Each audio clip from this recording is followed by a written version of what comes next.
அடுத்து மிகப்பெரிய சாதனை என்ன? நம்ம லஞ்சம் ஊழல அறவே ஒழிச்சிருக்கிறோம்.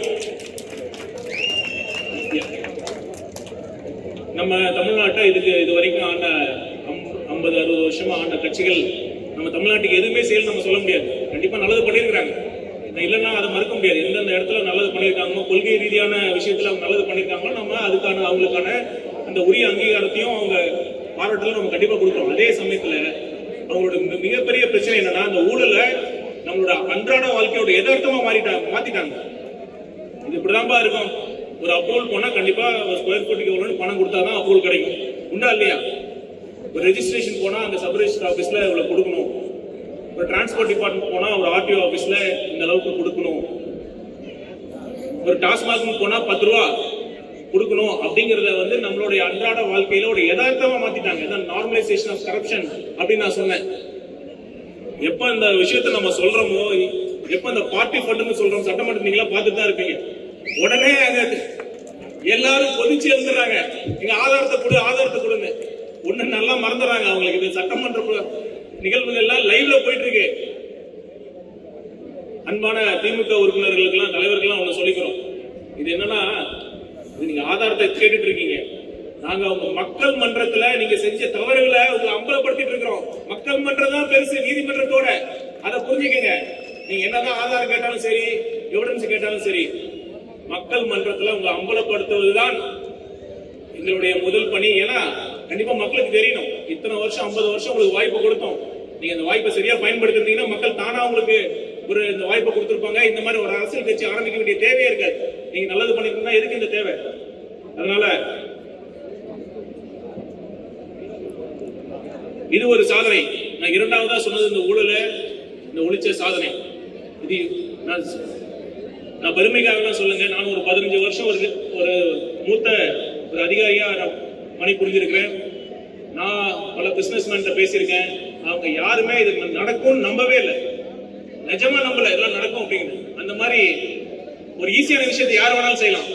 ஆனா ஒரு கஷ்டமான விஷயத்த, நடக்கவே முடியாதுங்கிற விஷயத்த செஞ்சு காட்டுறதுதான் உண்மையான சாதனை. அதுதான் நம்ம பண்ணிருக்கோம்.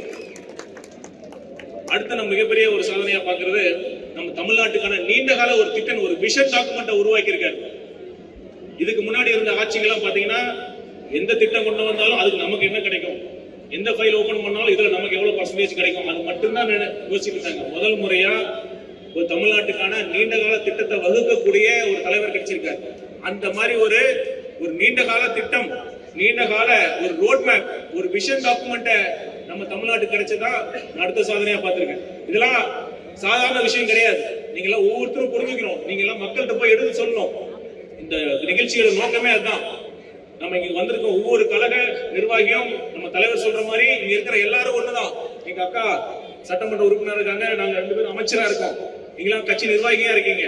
ஆனா முதலமைச்சர் அவர் சொல்றது, நம்ம தலைவர் சொல்றது என்ன தெரியுமா? எனக்கு எல்லாரும் சம்பந்தம். அந்த கடைசி நிர்வாகினாலும் சரி, பொதுமக்கள்னாலும் சரி, அமைச்சர்னாலும் சரி, எல்லாரும் விஜய் தான், எல்லாரும் விஜய் தான். அதனால இந்த முக்கியமான நிகழ்ச்சியோட நோக்கமா நீங்க எல்லாரும் விஜயா போய் ஒவ்வொரு வீட்லயும் ஒவ்வொரு உங்க நண்பர்கள், உறவினர்கள் எல்லாருக்கும் போய் சொல்லணும். இந்த அளவுக்கு பண்ணிட்டு இருக்கிறோம். யாருமே எதிர்பார்க்காத, நினைச்சு பார்க்க முடியாத சாதனைகளை நம்ம பண்ணிட்டு இருக்கோம். அதனால மக்களை நம்ம விழிப்புணர்வை மக்கள் கிட்ட அதை ஏற்படுத்தணும். மக்கள் விழிப்புணர்வா இருந்துட்டா மக்களை யாராலும் ஏமாற்ற முடியாது. இப்ப திமுக பதறத்துக்கும் அதான் காரணம். நல்லா யோசிச்சு பாருங்க. திமுக எத்தனையோ தேர்தலில் தோத்திருக்காங்க. 1991 படுதோல்வி அடைஞ்சாங்க. 2 சீட்டு தான் ஜெயிச்சாங்க. அதுக்கப்புறம் 2001, 2011 இப்பெல்லாம் ஆட்சி இழந்திருக்காங்க. 2016 திருப்பி தோல்வியை சந்திச்சாங்க. ஆனா அப்பெல்லாம் கூட அவங்க பதறல. ஆனா இப்ப 2026 இந்த தோல்வியை அவங்க சந்திச்சதுக்கு அப்புறம் பெரிய அச்சத்தை அவங்களுக்கு ஏற்படுத்திருக்கு. ஏன் தெரியுமா? ஆட்சி இழந்தது அவங்களுக்கு பிரச்சனை கிடையாது. திரும்பவும் ஆட்சிக்கு வர முடியாதுன்னு தெரிஞ்சதுனாலதான் அவங்களுக்கு பெரிய பயமே. ஏன்னா அவங்களுக்கு தெரிஞ்ச ஒரே வியூ என்ன தெரியுமா? ஆட்சி அமைஞ்ச பிறகு எவ்வளவு வேணாலும் கொள்ளடிக்கலாம். தேர்தல் சமயம் வந்துட்டா மக்களுக்கு 1000-2000 ரூபாய் கொடுத்தா மக்கள் எல்லாம் பழச எல்லாத்தையும் மறந்துட்டு திருப்பி அவங்களுக்கே ஓட்டு போட்டுருவாங்கிற நம்பிக்கை. அதுதான் அவங்க தெரிஞ்ச ஒரே வியூகம். அந்த வியூகம் இனிமேல் எடுப்படாதுன்னு தெரிஞ்சதுக்கு பிறகு, தமிழக வெற்றி கழகம் ஆட்சி அமைஞ்ச பிறகு உள்ளபடியே பெரிய பயம் அவங்ககிட்ட இருக்கு. அதனாலதான் இன்றளவும் எத்தனையோ முயற்சிகள் பண்ணிட்டு தான் இருக்கிறாங்க. மறைமுகமா நம்ம உளவுத்துறையெல்லாம் சொல்லிட்டு தான் இருக்கிறாங்க. நம்ம எம்எல்ஏக்களுக்கு விலை கொடுத்து அவங்கள எப்படியாச்சும் மனசை மாத்தலாமான்னு முயற்சி பண்ணிட்டு தான் இருக்கிறாங்க. ஆனா நீங்க பொதுச் செயலாளர் நம்ம ஆனந்த் அண்ணன் சொன்ன மாதிரி நீங்க எத்தனை கோடி கொடுத்தாலும் சரி, தமிழக வெற்றி கழகத்துல இருந்து ஒரு எம்எல்ஏ கூட நீங்க வாங்க முடியாது. ஏன்னா நான் சொன்ன மாதிரி இது அன்பு சாம்ராஜ்யம். அப்புறம் சட்டமன்றத்துல இப்ப பொதுவா ஒண்ணு சொல்லிட்டு நம்ம அண்ணன் சொன்ன மாதிரி நம்ம புது கட்சி எல்லாருமே புதுசு. அண்ணன் மட்டும்தான் சீனியர். அண்ணனை பாக்குறப்பெல்லாம் ரொம்ப நான் அண்ணன் பக்கத்துல தான் உட்கார்ந்துருப்பேன். இங்க அதிமுக முன்னாள் அமைச்சர்கள் போறப்ப என்ன தோணுன்னா, முன்னாடியே வந்திருந்தா இங்க வந்திருக்கலாம் இந்த பக்கம்.